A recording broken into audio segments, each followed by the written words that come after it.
Bonsoir à tous, bienvenue à la grande édition du journal sur Equinox Télévision. À la une de cette édition, Faustin Archange Touadéra, officiellement président de la République centrafricaine. Il a prêté serment ce jour à Bangui. Dans son discours d'investiture, il a mis en garde les hommes politiques qui complotent avec les groupes armés rebelles pour la déstabilisation du pays. Et parmi les invités de marque, le Premier ministre Tif Joseph Dion Ngouté, représentant personnel du chef de l'État. Écho de cette cérémonie d'investiture à Bangui, c'est avec nos envoyés spéciaux.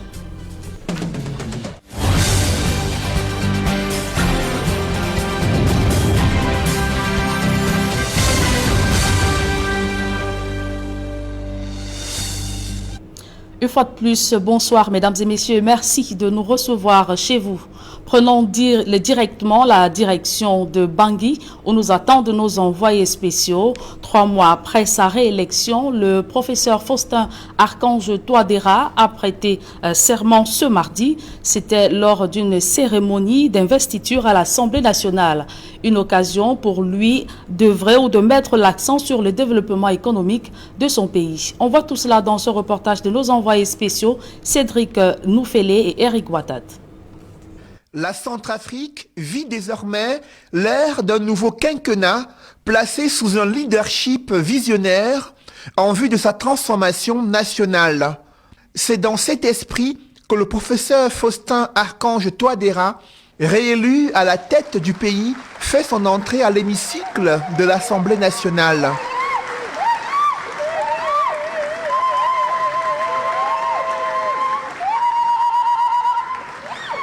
Dans cette salle, revêtue aux couleurs nationales, le président burundais, les premiers ministres représentants des chefs d'État africains, des personnalités issues des milieux politico-administratifs centrafricains et du monde diplomatique assistent au rituel de l'investiture sous la supervision de Danielle Darlan, présidente de la Cour constitutionnelle. Monsieur Faustin Archange Touadéra, debout, découvert, la main gauche posée sur la Constitution, la main droite levée. Je vous invite à prononcer la formule de votre serment en sango puis en français.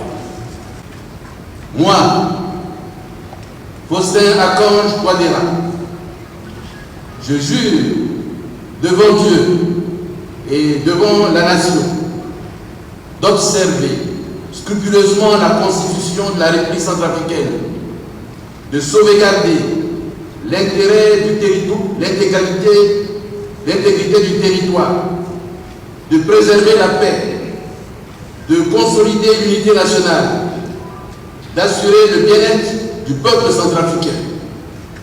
Monsieur Faustin Archange Touadéra, la Cour vous déclare désormais installé dans vos fonctions de président de la République, chef de l'État.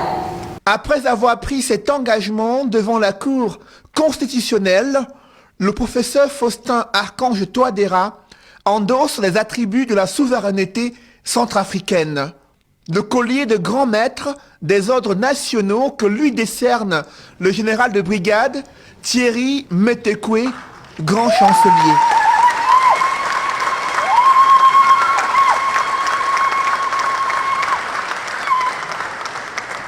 Ensuite, le président centrafricain reçoit un autre emblème de l'État pour matérialiser le pouvoir de la magistrature suprême. Il s'agit du drapeau arraché aux mains du chef d'état-major de l'armée centrafricaine. Un instant solennel suivi de l'hymne national entonné à l'hémicycle.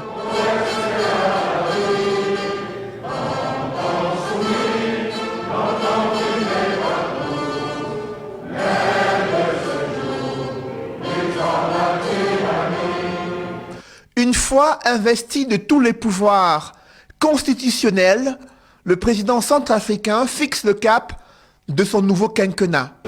Les contraintes que constitue l'insécurité, la faible disponibilité d'électricité, le coût élevé du transport sont en voie de résorption suite aux initiatives qui sont lancées dans les secteurs concernés au cours du premier quinquennat. Ainsi, la lutte contre la corruption, les détournements des deniers publics et les infractions assumies sera menée par des services mieux formés et protégés.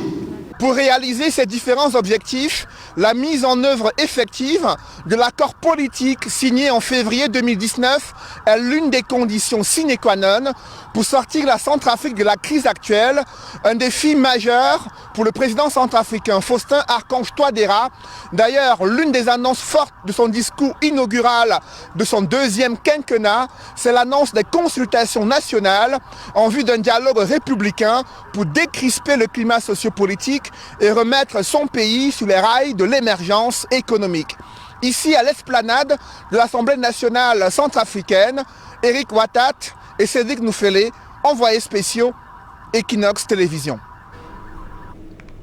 Et l'un des défis du deuxième mandat présidentiel de Faustin Archange Touadéra est la lutte contre l'insécurité. À cet effet, le président centrafricain met en garde les groupes armés ou les hommes politiques qui partisent avec les groupes armés rebelles dans le but de déstabiliser le pays. Je vous invite à l'écouter.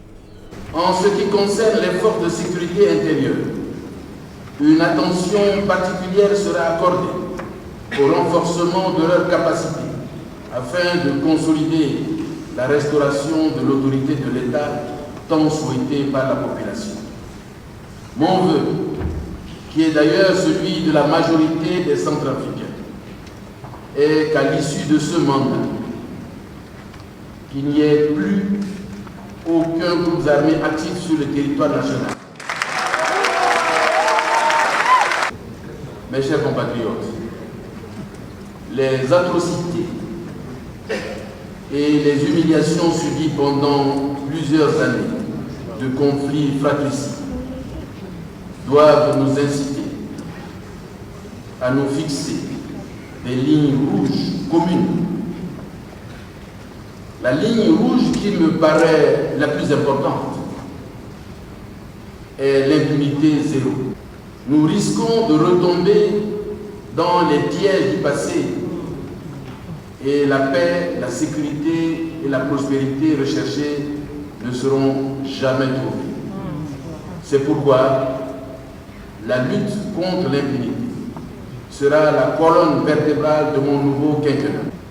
À cet effet, j'engagerai le gouvernement à mener une réforme profonde de la justice afin de régler le problème de la lourdeur des procédures qui assure une impunité de fait aux auteurs des crimes de sang et des crimes. Nous ne laisserons plus certains politiciens en mal de légitimité qui privilégient leurs intérêts personnels et maintenir le peuple dans des souffrances indicibles sous divers prétextes. Je dois rappeler que le cas de l'impunité systématique des bourreaux du peuple centrafricain a sonné. Et à la suite du président Faustin Archange Touadéra, je vous invite à suivre la réaction du ministre centrafricain, conseiller spécial du chef de l'État en charge des investissements. Il livre ses impressions au terme de la cérémonie d'investiture. Ce fut un très grand moment, un grand rendez-vous de la démocratie qu'il faut vivre et apprécier avec beaucoup d'humilité. Le peuple centrafricain, une fois de plus, l'a manifesté aujourd'hui. Et on s'inscrit tous dans cette dynamique-là. Nous avons été freinés durant le premier mandat par des fauteurs de troubles, les ennemis de la paix, et nous nous réorganisons pour pouvoir relancer l'économie centrafricaine au courant de ce mandat.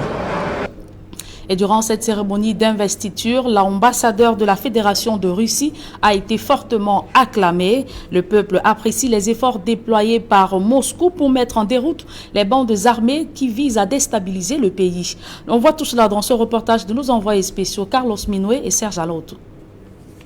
Il a failli ravir la vedette à la star du jour. Lui, c'est Vladimir Titorenko. L'ambassadeur de la Fédération de Russie en République centrafricaine est très apprécié. Ici, la preuve.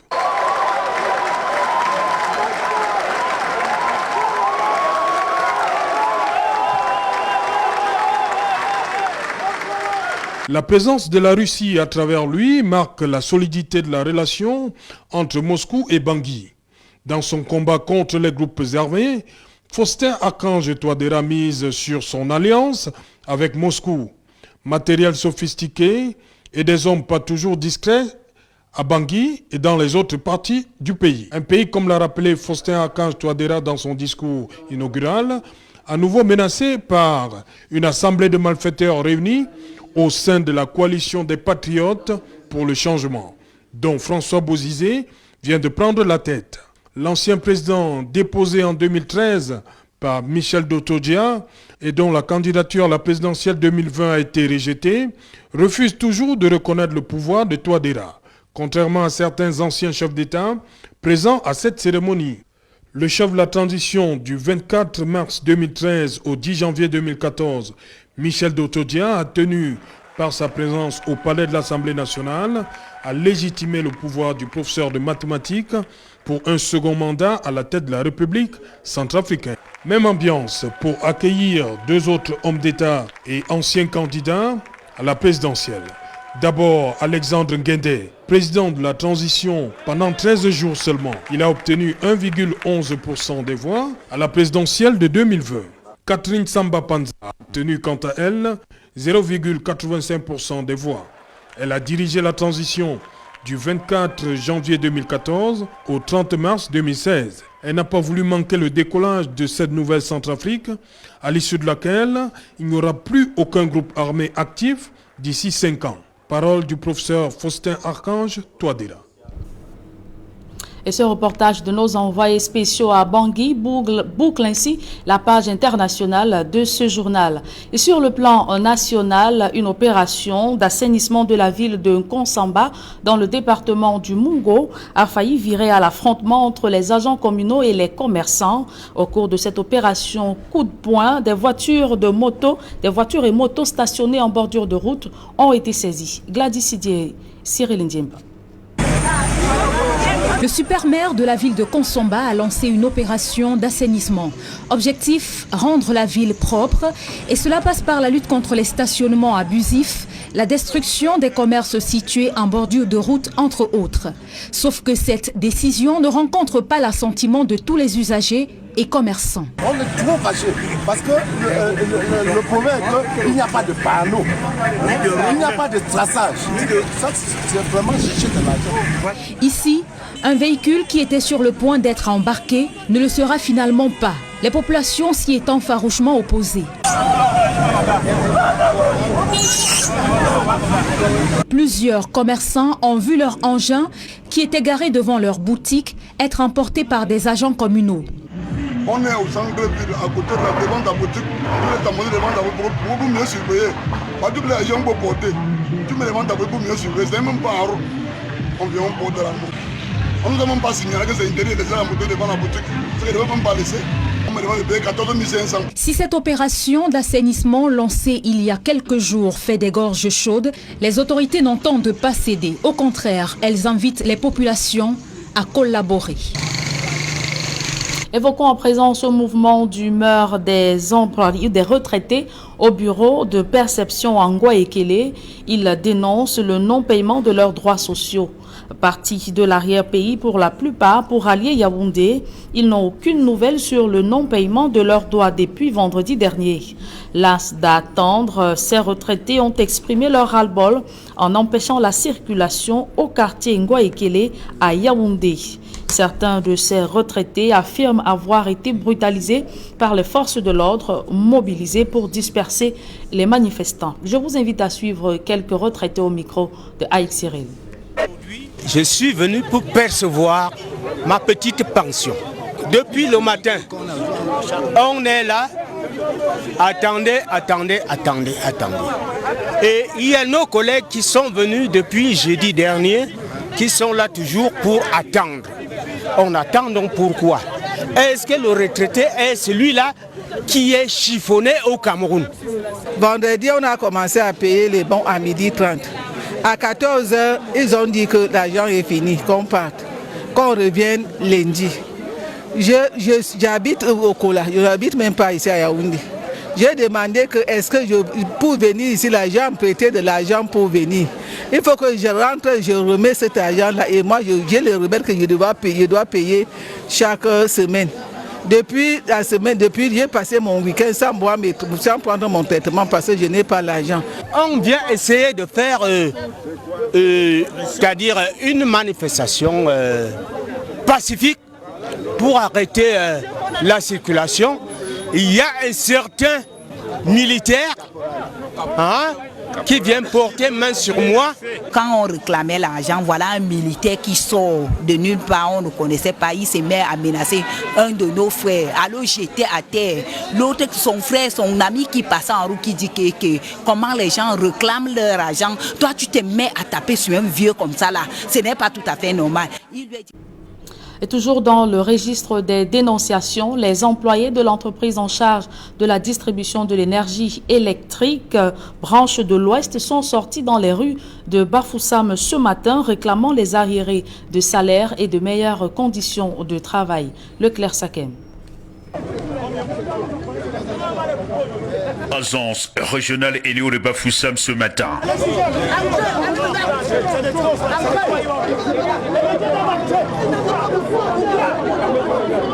Les employés sont tous à boire. L'entrée principale a été prise d'assaut par les agents, exaspérés par les conditions du travail qu'ils jugent insoutenables. J'ai un contrat à durée indéterminée. Une entreprise, on dit qu'il y a notre prestataire qui est arrivé. Donc notre prestataire vient, l'ancien prestataire vous laisse tomber parce qu'il soit disant que non, vous allez aller gérer 5 ans de travail et puis un CDI avec 6 mois d'arrêt de salaire. Est-ce que c'est normal ça? Finalement, on venait où dans ce pays? Non. Trop, c'est trop. Nous faisons un travail de terrain. Moi, en tant que femme, je ne conduis pas les motos. Je dépasse au moins 5 000 par jour. 5 000 par jour, vous voyez que c'est trop. Avec les aérés, on ne peut pas s'en sortir. Le mari à la maison, j'ai toujours en train de demander. Le silence complice des agents et nous met mal à l'aise. Les récriminations sont multiples. Salaire minable et irrégulier, absence des cotisations sociales, couverture sanitaire beauté en touche et le flou autour des contrats de travail. Il y en a ici qui sont rentrés chez leurs parents à cause des loyers. Les femmes sont parties. Certaines de nos femmes sont parties. Donc il y a trop de choses, monsieur le délégué. Donc si nous allons nous mettre à énumérer, c'est beaucoup. Et la maltraitance au niveau, lorsque vous parlez des EPI, lorsque vous dites je travaille à une distance à plus de 25 km, vous demandez à votre emploi, il vous dit mets le carburant, tu viens me rendre compte. À la fin, donc nous sommes là maintenant, d'abord, primo, qu'on donne d'abord le salaire, que les gens se dédouanent d'abord des dettes et de leurs bailleurs. La CNPS va suivre. Et lorsque tu veux lever la tête, nous sommes venus ici là, parce que si nous étions allés voir notre employeur, c'est les demandes d'explication, c'est le licenciement abusif. C'est le licenciement abusif. Vous regardez un contrat que quelqu'un vient nous montrer. Voilà un contrat. Vous avez des responsabilités, vous avez les enfants. Tu ne peux pas vivre dans une maison où tu fuis le bail tous les jours. 6 mois sans salaire, c'est trop. Vraiment, je crois que nous faisons entendre dans tout l'étendue du territoire national. Nous sommes fatigués de travailler dans ces conditions. Tentant de sauver le meuble, le délégué régional ouest et nord-ouest d'Eneo se déporte auprès des grévistes. Vous êtes le bras d'Eneo sur le terrain. J'ai beaucoup de considération pour vous. S'il vous plaît, ayez aussi la considération pour moi. Vous n'avez pas soumis ce document avec l'ensemble de vos plaintes parce que vous dites des choses qui ne sont pas arrivées à mon niveau. Nous allons nous assurer que vous soyez payés sur les aérés. Nous ne traitons pas directement avec vous, c'est vrai, mais maintenant nous allons suivre de façon mensuelle l'utilisation qui est faite des ressources sur le terrain parce que vous êtes l'image d'Eneo sur le terrain et il est hors de question qu'on laisse un prestataire justement gérer les ressources qui sont considérées comme Eneo vis-à-vis du client sur le terrain n'importe comment. Les assurances sont loin de rassurer la plupart des grévistes. Finalement, une équipe est désignée pour des pourparlers. À l'issue des négociations, des promesses sont faites. La société promet de tout mettre en œuvre afin de décompter la situation dans de brefs délais. Ce qui a amené ceci à démontre en attendant de voir clair. Un agent des eaux et forêts tué au parc national de Buea dans le sud-ouest. Il a été pris en chasse par un éléphant qui donnait naissance. La victime est décédée sur place. On voit tout cela dans ce reportage de Derek Diator et Nandini Yambou. C'est ici, sur la route du parc national du Mont Cameroun de Buea, dans la région du sud-ouest, qu'une éléphante en furie s'est violemment attaquée à un éco-garde dans la journée du dimanche 28 mars 2021 en lui ôtant la vie. D'après un communiqué du délégué régional des forêts et de la faune, la victime effectuait une mission de biomonitoring lorsqu'elle a été prise à partie par un groupe de mammifères. Et selon ses collègues, le nommé Henri Tchaou se serait trop rapproché du pachydème qui était en train de mettre bas. C'est se sentant menacé que l'animal va bondir sur lui.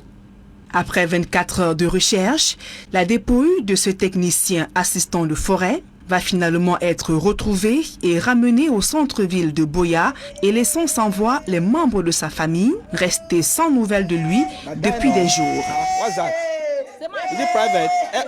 Autour du parc national du Mont Cameroun, la sécurité a été renforcée. La ville de Buea est confrontée ces dernières semaines à des attaques fréquentes des éléphants. Il y a quelques jours encore, des éléphants ont détruit des plantations au pied du Mont Cameroun, ce qui va pousser les chefs traditionnels à effectuer des rites pour repousser ces animaux qui sèment la terreur. Le parc national du Mont Cameroun s'étend de la forêt dense jusqu'à la savane. Bâti sur une superficie de plus de 58 000 hectares, il regorge plusieurs espèces, dont les chimpanzés, des éléphants et plus de 200 espèces d'oiseaux. Protéger le golfe de Guinée de la piraterie maritime, c'est l'objectif que se fixe le Cameroun, le Gabon, la Guinée équatoriale, Sao Tomé et Principe. À travers un partage d'expériences, les éléments de la marine nationale des 4 pays sont à Douala pour évaluer leur savoir-faire. Innocent Abega et Kedjara.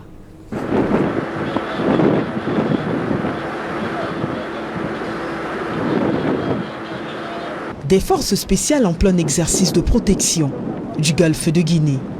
L'exercice se déroule en haute mer.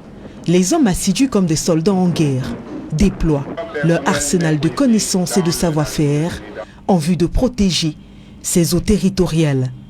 L'opération qui se déroule sous vos yeux a un nom, Opangame Express 2021, de la protection au-delà des frontières maritimes. Notre hiérarchie nous a assigné les objectifs qui étaient ceux d'évaluer, n'est-ce pas, l'intégration du Cameroun dans le processus de Yaoundé, évaluer les capacités de réaction face à une menace en mer et aussi les actions transversales, d'évaluer ces capacités-là avec les autres administrations qui sont en charge de l'action de l'État en mer. Finalement, l'exercice est un succès.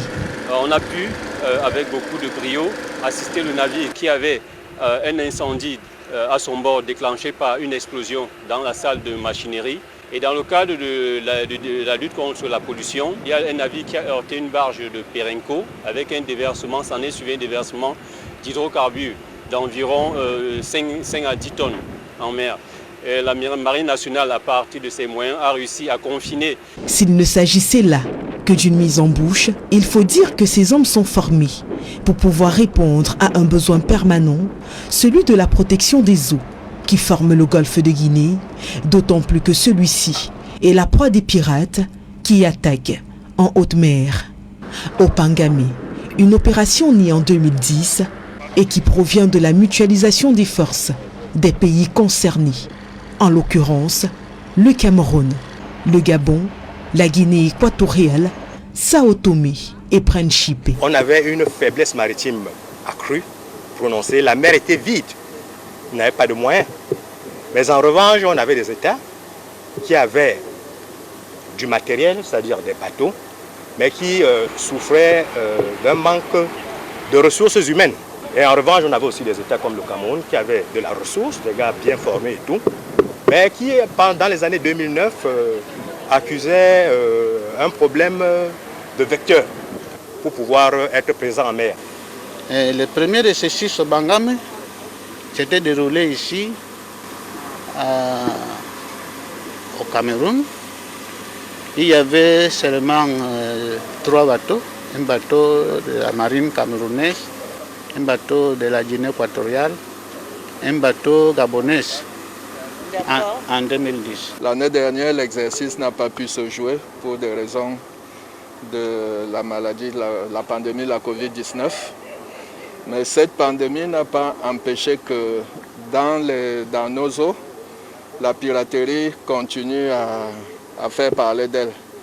C'est vrai que dans les eaux camerounaises, c'était assez calme, mais dans les eaux alentours, il y a eu beaucoup d'événements qui nous amènent à savoir qu'il n'y a pas de répit pour la lutte contre la piraterie maritime, la protection des intérêts de nos États. La réunion de clôture de ces exercices s'est déroulée à la base navale de Douala. Une clôture qu'a présidé le général de brigade aérienne, commandant de la 2e région militaire interarmée, Eba Benoît, ainsi que le général de brigade de la 2e région de gendarmerie, Tongue Elias. Au cours de celle-ci, les participants et autres méritants ont été récompensés. Renforcer les capacités opérationnelles des collectivités territoriales décentralisées en nouvelles technologies de l'information et de la communication. Les personnels des communes et mairies de villes du Sud sont à l'école de l'Antique, l'Agence nationale des technologies de l'information et de la communication. Il s'agit de les rendre performants et efficaces dans la célérité des prestations aux usagers. Roger Takala et Isabelle Carole Zouped. Appui à la décentralisation et à la gouvernance locale au moyen des technologies de l'information et de la communication. C'est autour de ce thème qu'ont porté les travaux des maires et personnels communaux des 29 communes du Sud pour renforcer leurs capacités en matière de TIC pour une meilleure gestion de leur territoire.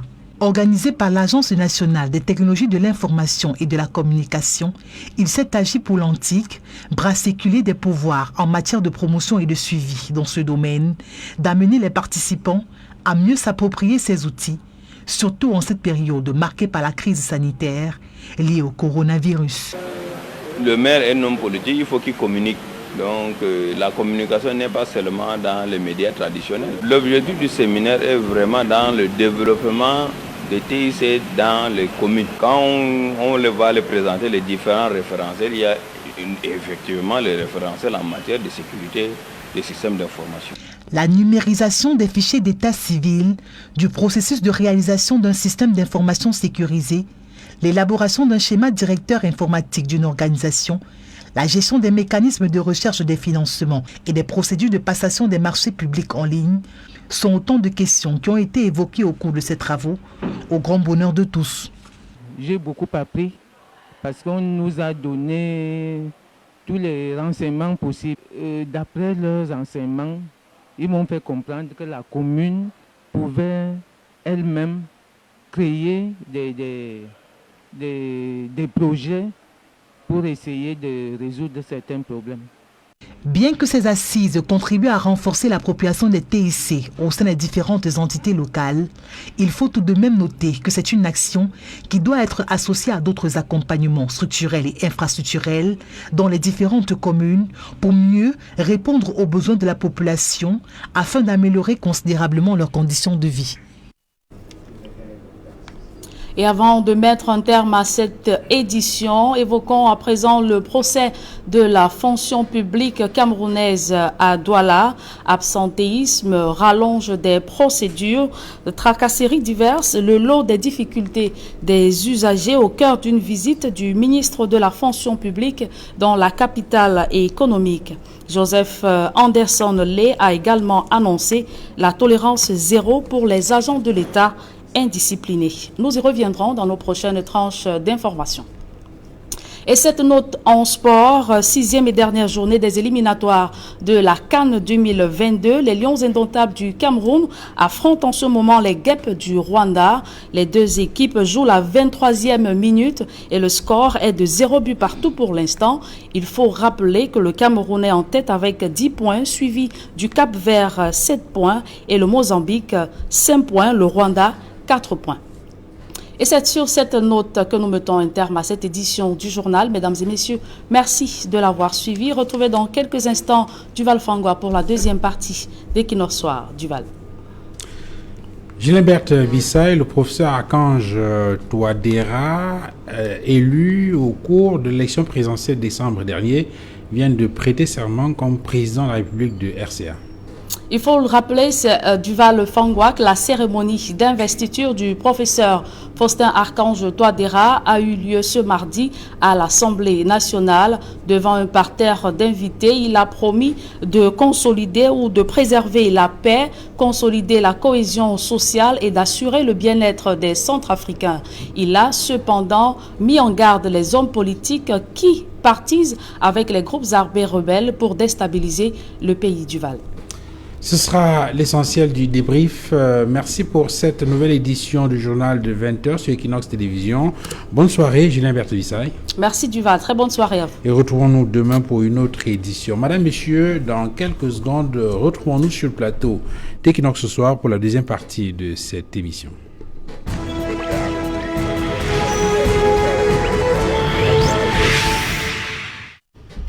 Pour le débrief sur le plateau d'Equinox ce soir, deuxième partie, nos invités, Georges Sémé, journaliste, Armand Rodolphe Diallo, journaliste, et bien sûr Raphaël Ndougou du Rassemblement démocratique du peuple camerounais, le RDPC, Faustine Zodjou du MRC. Raphaël Ndougou, c'est vous qui avez la parole avant le début du journal. Vous étiez en train de développer sur quelques aspects du bilan du RDPC depuis sa création à Bamenda en 1985. Nous essayons juste de prendre quelques clichés. D'ailleurs, je voudrais noter qu'au moment où l'UNC devient le RDPC, vous vous souvenez, j'ai rappelé le contexte dans lequel il avait été créé, notamment la tentative de coup d'État, et cela avait occasionné beaucoup de problèmes au Cameroun, notamment sur les anciens cadres de l'UNC qui étaient obligés de quitter le pays. Je voulais passer les noms que vous connaissez. Et il fallait donc justement que, au moment de la création du RDPC, le temps de remettre les gens au travail, le temps pour le président Biya de ramener la paix. C'est-à-dire que vous connaissez certains qui étaient morts en prison. Il fallait donc trouver toutes ces solutions à ces problèmes. Maintenant, la question, puisqu'il n'y a pas assez de temps, la question c'est celle de savoir, est-ce qu'aujourd'hui, on peut se dire qu'au-delà, au regard des multiples adresses du président national du RDPC à ses militants, est-ce qu'il avait été bien compris? Est-ce que les militants ont fait ce que le président national avait demandé? C'est là toute la question. Et aujourd'hui, c'est souvent, d'ailleurs, au cours de l'émission, au cours de la première partie, les uns et les autres parlaient des prisonniers qui sont en prison, beaucoup plus ceux qui sont soupçonnés pour certains des détournements des fonds publics, ainsi de suite. Je crois qu'à ce niveau-là, il va falloir quand même répondre par non. Non, parce que si on vient dire ici que tout a été bien fait, ça veut dire qu'on n'aime même pas le parti dans lequel on milite. Pour la simple raison que le président a pris la peine d'expliquer, de dire aux gens, faites attention.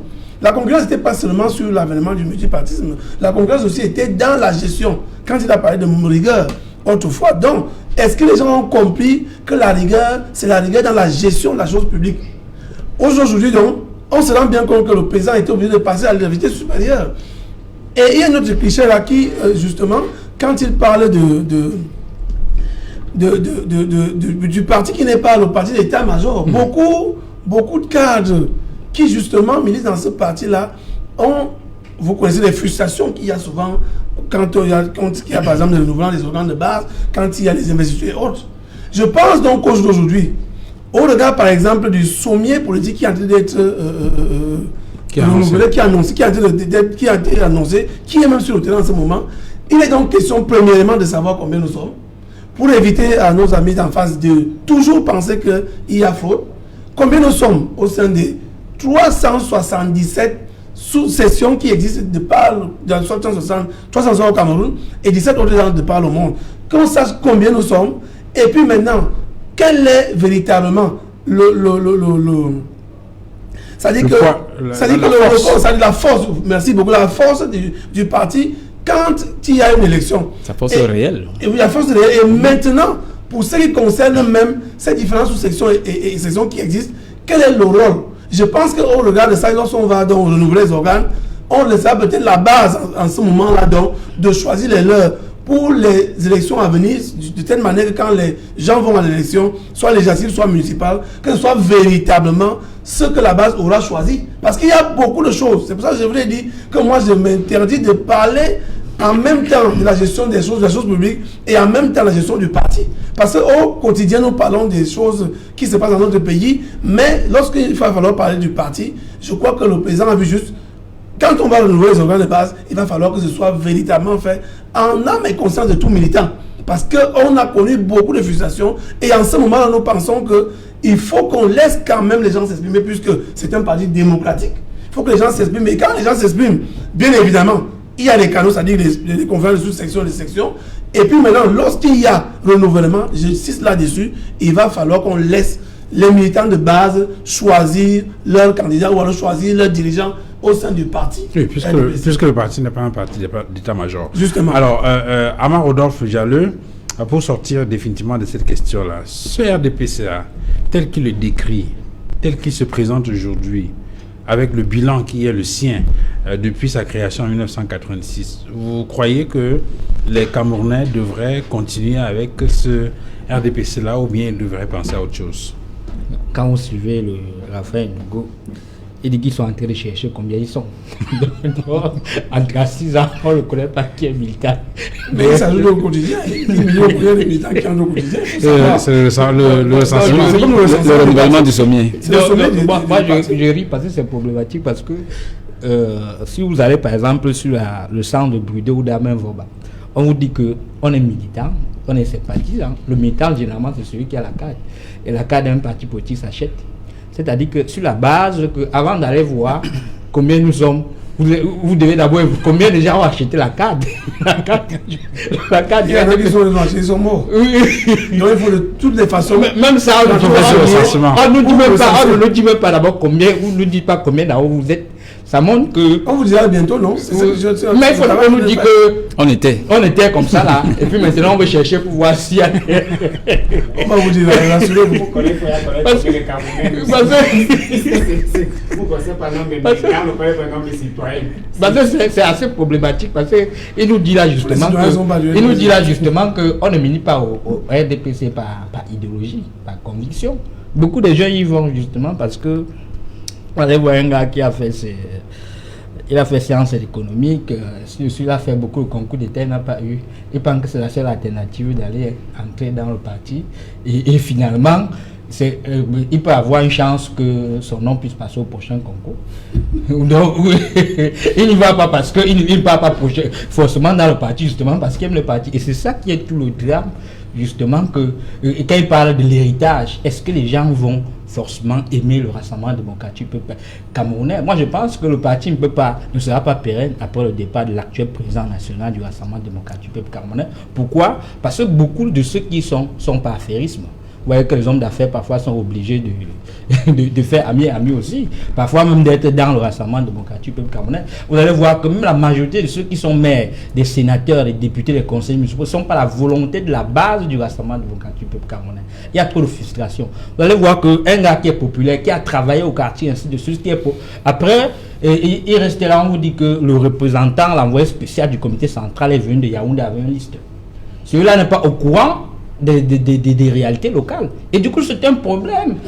Et ça montre donc que si le président n'est plus là, national, pour impulser, la base va faire comme ce qui s'est passé en 2013 à Yabassi lors des municipales législatives, où la base a choisi Jacques Maboula Boya.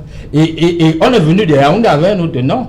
Jacques Maboula a donc migré vers l'UPS. Et puis il a pris la mairie de Yabassi. Avec les mêmes militants. Avec les mêmes militants. Donc c'est symptomatique de ce qui va se passer. Donc il ne faut même pas regarder pour voir si les Camerounais vont jamais. Le Rassemblement démocratique peuple camerounais, si le président actuel, qui est en même temps le président de la République, lui-même, s'il veut laisser un parti, qui peut survivre, qui peut pérenniser même son nom, parce qu'on dit qu'il est le créateur, lui-même, actuellement, avec le congrès qui s'annonce, il faut qu'il fasse ce qu'il a appelé la transition générationnelle. Est-ce qu'on a même annoncé le congrès? On a pas eu non, parce qu'il disait que le sommier, après le sommier, on va faire les élections au niveau de la base. Après la base, on va convoquer le grand congrès. Vous savez que c'est depuis 2011 qu'on a pu jamais convoquer le congrès. Alors, Georges Sémé, il y a Est-ce que vous avez le sentiment que le RDPC tel qu'il se présente là est un parti qui mérite toujours la confiance des Camerounais? Est-ce que son avenir est hypothéqué? Alors, là, vous parlez, sans le dire, de la question de l'alternance. L'alternance d'abord au sein du RDPC. Comme je l'ai dit tout à l'heure, c'est toujours le président Biya qui est à la tête de ce parti depuis 1982. Et quelqu'un tout à l'heure a parlé de transition générationnelle au sein du RDPC. Et c'est une question aujourd'hui fondamentale dans ce parti. Oui, et c'est le président de la République lui-même qui l'a évoqué dans son discours du 10 février dernier. Effectivement, il a parlé de transition générationnelle. Bien avant, il a parlé d'un dosage, d'un savant dosage entre les jeunes, mais également un dosage de genre. Donc ça pose concrètement le problème de l'alternance même au sein du parti. Maintenant, vous me demandez s'il faut que le Cameroun continue avec le RDPC. Bon, je crois que les règles de dévolution du pouvoir ou alors de conquête de pouvoir sont clairement définies dans notre constitution. Il faut passer au vote. Il faut passer au vote et toute personne qui veut acquérir le pouvoir devra battre le RDPC. Mais je pense qu'en l'état actuel du RDPC qui est en train de renouveler son sommier en prélude à un éventuel congrès, en l'état actuel de ce parti, je le considère comme le parti le plus puissant du Cameroun. Il est le mieux structuré parce qu'il est présent dans 360 circonscriptions communales, mais c'est également un parti financièrement puissant parce que on cotise abondamment, mais on utilise également les ressources de l'État pour faire fonctionner le parti, mais il a également une ressource humaine importante. Donc, mais il semble que l'argent du parti n'est pas dans les caisses du parti, c'est dans les tiroirs, les poches ou bien dans les tiroirs de certains ministères ou alors dans les cambus de certains dirigeants de notre pays. Donc, c'est un parti qui peut se renouveler, mais il appartient cette fois-ci sur la question de l'alternance au pouvoir au Cameroun, aux électeurs de se prononcer sur l'avenir du RDPC ou alors sur l'alternative qu'on peut avoir dans notre parti qui viendrait remplacer le RDPC. Donc je pense que on attendra les résultats que donnera le renouvellement du sommier et on attendra 2025 pour la prochaine élection présidentielle d'où sortira certainement un homme nouveau. Si éventuellement le président actuel ne se représente pas. Oui, s'il n'y a pas d'élection anticipée non plus. Alors, Footing Zodjou, les Camerounais devraient continuer à faire confiance au RDPC. J'imagine que la réponse est non. Alors, puisqu'ils ne l'ont jamais fait, d'ailleurs, les élections, on est allé de scandale en scandale et en 92, où pour la première fois, le RDPC fait une élection démocratique. Et même ils sont tous conscients que les résultats du SDF avaient été volés. Et pour les élections de 2018, nous attendons toujours les 32 PV. D'abord, avant de dire que les 32 PV même ne peuvent pas suffire pour déclarer vainqueur un candidat. En réalité aujourd'hui, l'avantage que le peuple camerounais a est que le RDPC est en train de tendre vers sa fin, puisque le candidat naturel lui-même, il est déjà assez fatigué. Et si demain, il n'est plus là, je suis sûr qu'il disparaîtra avec le RDPC, parce que la manière dont le parti est géré, même s'il transfère la présence du parti à un autre individu avec la guerre des clans qui aujourd'hui à l'intérieur du parti, on ne s'en sortira pas. Donc là, ça conforte le peuple, parce que le peuple considère le RDPC comme l'origine de tous ces malheurs. Et avec l'avènement des nouvelles chapelles politiques telles que le mouvement pour la renaissance du Cameroun, je représente ici, nous avons au moins un espoir que demain le Cameroun peut aussi connaître l'autoroute, il y a les deux capitales. Le Cameroun peut peut-être alimenter énergiquement au moins 50% des ménages. Le Cameroun peut au moins subventionner 25% des frais de santé,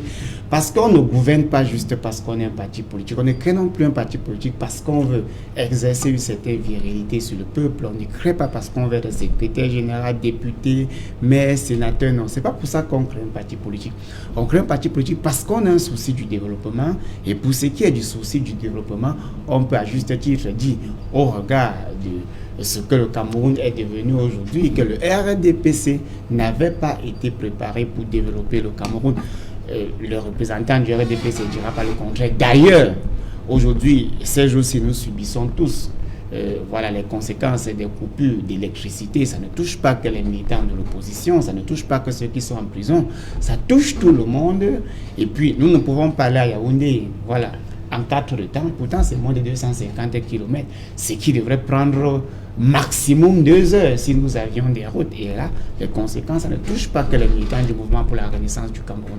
Donc, le peuple n'a jamais fait confiance au RDPC parce qu'on ne peut pas faire confiance de manière libre à son oppresseur. Ils utilisent, voilà, des moyens de manipulation, d'exploitation, de clochardisation pour amener le peuple à croire qu'il a choisi. Mais dans le fond, même les militants de base savent que les sénateurs qui sont au Sénat, les députés qui sont au Parlement ne sont pas le choix. Mais comment faire lorsque la pauvreté est aujourd'hui utilisée comme moyen politique?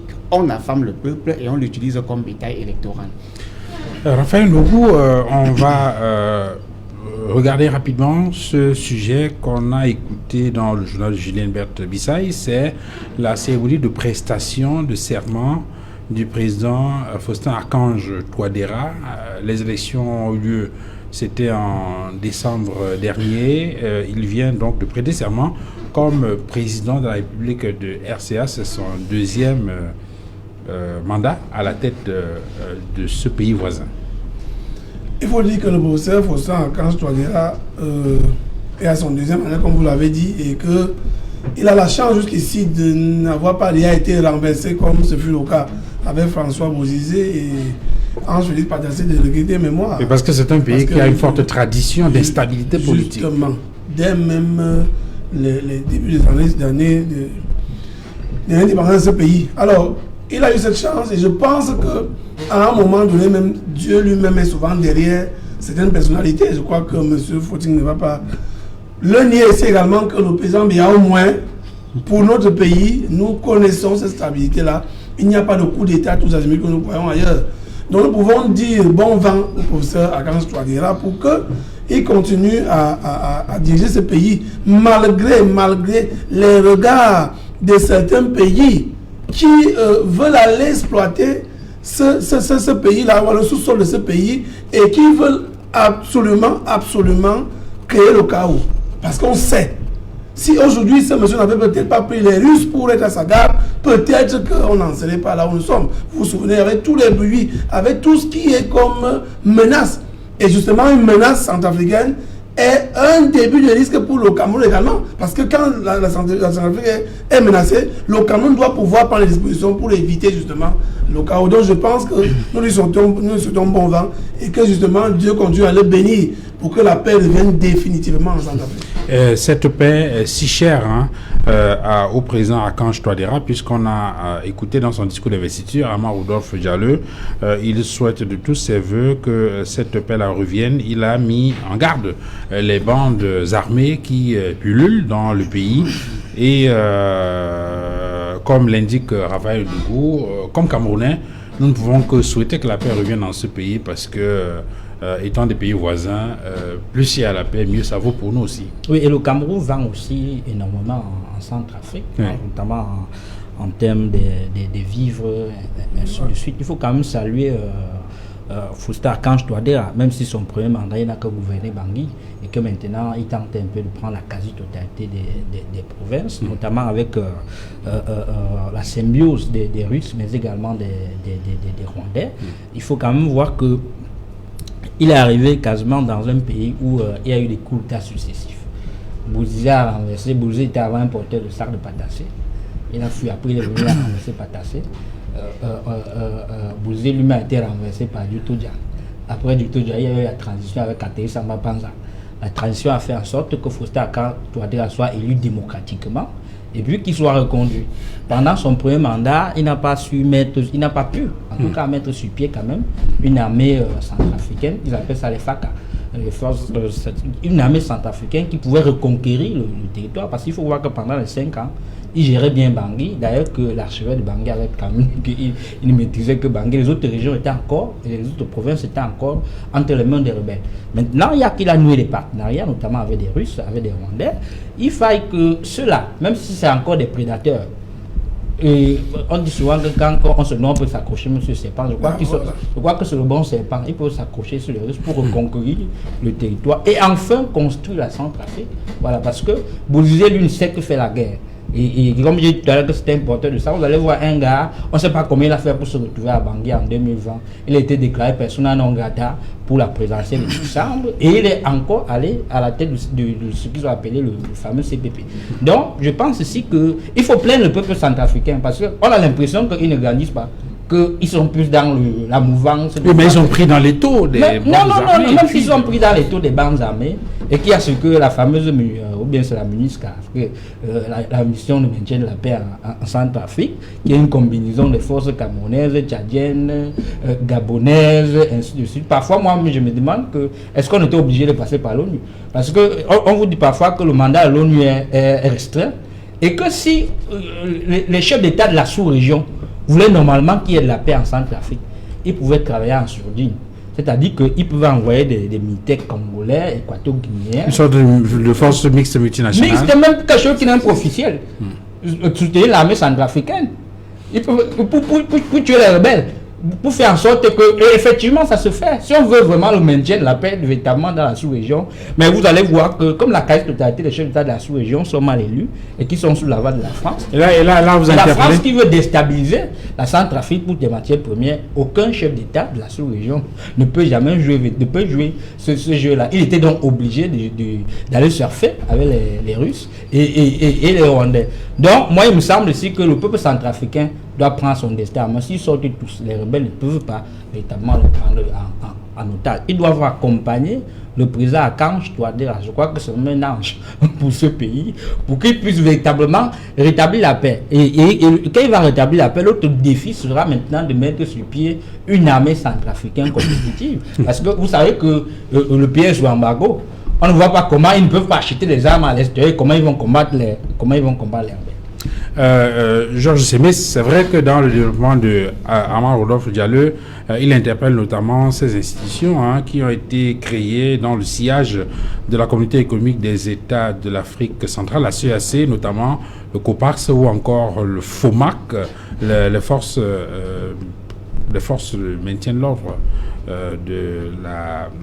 d'Afrique centrale. Il y a COPAX, il y a FOMAC, mais de façon globale, il y a un défi qui est le défi sécuritaire en RCA et qui interpelle le deuxième mandat de Faustin Akange Touadéra. D'abord, je commencerai par dire que la situation en République centrafricaine interpelle directement le Cameroun parce que notre pays a des liens très forts, les liens historiques très forts avec la République centrafricaine. D'abord à travers les liens, la culture, les populations, parce que il y a Batouri au Cameroun. Mais il y a également Batouri en République centrafricaine. Au Cameroun, il y a une ethnie qu'on appelle les Baka. Il y en a aussi les Baka en République centrafricaine. Pareil pour les Bayadons. Il y a des liens historiques extrêmement forts entre le Cameroun et la République centrafricaine. Mais également des liens économiques. La République centrafricaine est un pays de l'Interland qui est dépourvu de façades maritimes et 95% de ses marchandises transitent par le port de Douala. Et on a vu l'impact négatif du blocus qui a été opéré par les rebelles sur d'abord l'économie camerounaise, mais également sur l'économie centrafricaine, parce que plus de 1000 camions étaient bloqués au niveau de la frontière à partir de Kenzo et Garaboulaye. Bangui n'était plus arrosé par ces camions qui transportaient des vivres du côté de la RCA. Donc la situation en RCA interpelle fortement le Cameroun. C'est un pays qui a 622 000 km², 16 préfectures, avec à peine 3 millions d'habitants, mais extrêmement riche. Ils ont le diamant, un diamant alluvionnaire qui n'est pas très profond. Ils ont l'or, ils ont le mercure et des forêts immenses. Mais malheureusement et paradoxalement, ce pays a une population qui vit encore en dessous du seuil de la pauvreté, au moins à 90%. Donc, ça pose le problème de gouvernance. Et les autres panélistes ont relevé tout à l'heure la tradition de coup d'État depuis Barthélemy Boganda, Bokassa, David Dako, Kolingba, Patassé, etc., etc. Ils n'ont connu que des coups d'État jusqu'aujourd'hui. Et pourtant, ils peuvent bien évidemment bénéficier de la richesse de leur sous-sol. Et ces coups d'État sont instrumentalisés par des puissances extérieures, dont la France. Il faut se le cacher, la France et le Tchad qui ont toujours tiré les ficelles de l'insécurité au niveau de la RCA. On peut comprendre pourquoi tout à l'heure, dans le reportage de Serge Alain Autou, on a vu l'ambassadeur de Russie en RCA qui était très applaudi, fortement acclamé. On aurait pu, pendant son entrée. Voilà, on aurait pu y ajouter l'ambassadeur du Rwanda, parce que ce sont ces deux pays aujourd'hui qui supportent de façon substantielle la sécurité en République centrafricaine. N'eût été ces deux pays, je crois que Bozizé, qui a pris la tête aujourd'hui de la CPC, aurait renversé le président Touadéra. Et dans son discours, il a insisté sur l'aspect sécuritaire qui toujours n'est pas très rassurant. Après les accords de Khartoum qui ont été signés, je crois, il y a 3 ans avec 14 groupes rebelles, on pensait que le bout du tunnel en matière de sécurité a été atteint. Malheureusement, la CPC s'est formée. M. Bozizé est revenu en République centrafricaine. Il a repris la tête de la rébellion et on se retrouve encore dans la même situation qui a commencé depuis les années Barthélemy Boganda, c'est-à-dire l'insécurité. Avec l'apport de la Russie et du Rwanda et des autres forces sous-régionales, je crois que la situation sera inversée. Et les dernières nouvelles qui nous viennent quand même, c'est que en dehors de Bangui, qui était le bastion de gouvernance d'un président de la République, il y a d'autres préfectures qui sont en train d'être conquises par l'armée centrafricaine progressivement, avec l'apport bien évidemment de l'armée russe et de l'armée irlandaise. Dans ce nouveau mandat, se situe certainement dans la logique des espoirs, de la pacification, des espoirs en matière de sécurité, mais des espoirs également en matière économique, parce que la République centrafricaine regorge, comme je disais, d'énormes potentialités qui ne bénéficient malheureusement pas à cette population qui n'est que de 3 millions d'habitants, mais qui continue de croupir dans une misère incroyable. Faustin Soudou, un mot sur la RCA. Le président Archange Faustin Touadéra, réélu pour un deuxième mandat, qui prête serment. Et puis, principal défi sécuritaire. On ne peut que souhaiter bonne chance à la Centrafrique et que le président essaie d'investir beaucoup dans l'éducation des populations, parce que l'une des causes de toutes ces rébellions aussi est le manque d'éducation, parce qu'un peuple qui n'est pas éduqué est facilement instrumentalisé. Donc je ne peux que leur souhaiter bonne chance. Pas grand chose, mais aussi attirer l'attention, comme le disait Amand Roland, le véritable problème de fond est que les chefs d'État de la sous-région qui pouvaient aider la Centrafrique ne sont pas aussi parfois souvent choisis par le peuple, d'où la difficulté même de mettre sur pied une synergie sous-régionale de défense, parce que ces mêmes chefs d'État vont aller en Centrafrique peut-être mettre la sécurité, alors que cette sécurité est bafouée par ceux-là qui les ont installés au pouvoir dans leur pays. Alors pour protéger leur part de pouvoir, ils sont obligés de rester tranquilles et de regarder la RSC accroupie. Et c'est ce que nous dénonçons dans l'élan panafricain, parce que d'une manière ou d'une autre, il n'y a que la solidarité africaine qui peut construire le développement. Non, en fait, il est difficile pour ces chefs d'État qui n'ont pas la légitimité d'aller travailler pour la légitimité des autres. La question de légitimité est très importante en matière de sécurité. On va s'arrêter là pour ce mardi. Infiniment merci, messieurs, d'être venus sur ce plateau. Raphaël Ndougou, merci d'être venu sur ce plateau. Merci Duval, merci de m'avoir invité. Merci Faustin Soudou d'être venu. Merci à vous, Georges Sémé, d'avoir accepté de venir. Tout le plaisir était pour moi. Merci Amand Rodolphe Diallo. Merci à toute l'équipe technique autour de Mitrandam. Merci à vous, madame, messieurs, d'avoir regardé cette autre livraison d'Equinox ce soir de ce mardi 30 mars 2021. Bonsoir chez vous.